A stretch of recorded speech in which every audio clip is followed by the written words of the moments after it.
মৌলভীবাজারের কুলাউড়া উপজেলার জয়চন্ডী ইউনিয়নে কৃষক দলের আয়োজনে বৃক্ষরোপণ কর্মসূচিতে বক্তব্য দিয়ে আলোচনায় এসেছেন ইউনিয়ন যুগ্ম সাধারণ সম্পাদক ইমরান মালিক। বক্তব্যের শেষাংশে তিনি বলেন, জয় বাংলা, জিয়াউর রহমানের জয় হোক। এই বক্তব্যের ভিডিওটি ফেসবুকে ছড়িয়ে পড়েছে। রোববার ওই বৃক্ষরোপণ কর্মসূচির আয়োজন করা হয়। অনুষ্ঠানে 1 মিনিট 7 সেকেন্ডের ভিডিওতে দেখা যায়, ওই নেতা বলেন তিনি জিয়াউর রহমানের আদর্শে গঠিত একজন মানুষ। ছোটবেলা থেকে জিয়াউর রহমানকে খুব ভালো পান। বিএনপি দলরে খুব ভালো পান।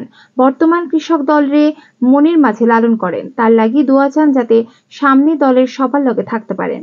আপনার দোয়া করবা যাতে জিয়াউর রহমানের আদর্শে আরো বেশি বেশি গাছ রোপণ করতে পারি। বক্তব্যের শেষে ইমরান মালিক বলেন, জয় বাংলা, জিয়াউর রহমানের জয় হোক। এরপর ইমরান মালিক মাইক্রোফোন আরেকজনের হাতে তুলে দেন।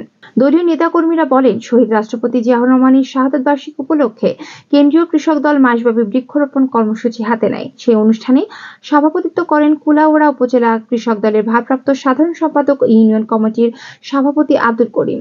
প্রধান অতিথি হিসেবে উপস্থিত ছিলেন মৌলভীবাজার জেলা কৃষক দলের যুগ্ম আহ্বায়ক উপজেলা সভাপতি শুয়েব আহমেদ চৌধুরী। সোমবার সকালে ইমরান মালিক সংবাদ মাধ্যমকে বলেন, জয় বাংলা কোনো দলের স্লোগান নয়, এটা বাঙালি জাতির স্লোগান। শুধু জয় বাংলা বলেনি, জিয়াউর রহমানের জয় হোক এটাও বলেছেন বলে জানান তিনি। কুলাউড়া উপজেলা কৃষক দলের ভারপ্রাপ্ত সাধারণ সম্পাদক আব্দুল করিম বলেন, উনি বলতে চেয়েছেন সবার জয় হোক। বক্তব্যে একটু স্লিপ হয়ে গেছে আর কি।